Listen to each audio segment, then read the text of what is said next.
Hello అందరికీ. నీళ్ళు వేయకుండానే చిలకడ దుంపని ఇలా ఉడికించండి. చాలా అంటే చాలా బాగుంటుంది. ముందుగా చిలకడ దుంపని నీట్గా వాష్ చేసుకొని ఎడ్జెస్ని ఇలా కట్ చేసుకోవాలి. నేను ఇక్కడ కుక్కర్లో చేస్తున్నాను. మీరు కావాలంటే మందపాటి గిన్నెలో అయినా చేసుకోవచ్చు.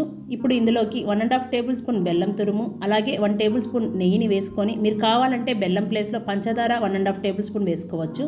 చిలకడ దుంపల్ని వేసుకొని మొత్తం ఒకసారి కలిపి దుంపలకి బాగా పట్టేలా ఒకసారి కలిపి కుక్కర్కి సరిపడా ఒక ప్లేట్ని పెట్టుకొని ఒక టీ గ్లాస్ నీళ్లను పోసుకొని ఫ్లేమ్ని లో ఫ్లేమ్లో పెట్టుకొని మాత్రమే కుక్ చేసుకోవాలి. 10 నిమిషాల తర్వాత ప్లేట్ని తీసేసి మరొకసారి మొత్తం కలుపుకొని మళ్ళీ అదే ప్లేట్ని పెట్టేసి ప్లేట్లో ఉన్న నీళ్లు మొత్తం ఇంకిపోయి చక్కగా ఉడికిపోతాయి. చిలకడ దుంపలు ఉడికించుకోవడానికి ఫ్లేమ్ని లో ఫ్లేమ్లో పెట్టుకొని 20 నుంచి 25 నిమిషాలు టైం పడుతుందండి. చూడండి, చూస్తూ ఉండగానే ప్లేట్లో ఉన్న నీళ్లు మొత్తం ఇంకిపోయిన తర్వాత స్టవ్ ఆఫ్ చేసి ఇంకా సర్వ్ చేసుకోవడమే. మీరు ఎప్పుడైనా ఈ విధంగా ట్రై చేశారా? చేయకపోతే తప్పకుండా ఈ విధంగా ట్రై చేయండి. మీకు చిలకడ దుంప ఉడికిందా లేదా అని చెక్ చేసుకోవడానికి ఫోర్క్తో ఇలా గుచ్చి చూడండి.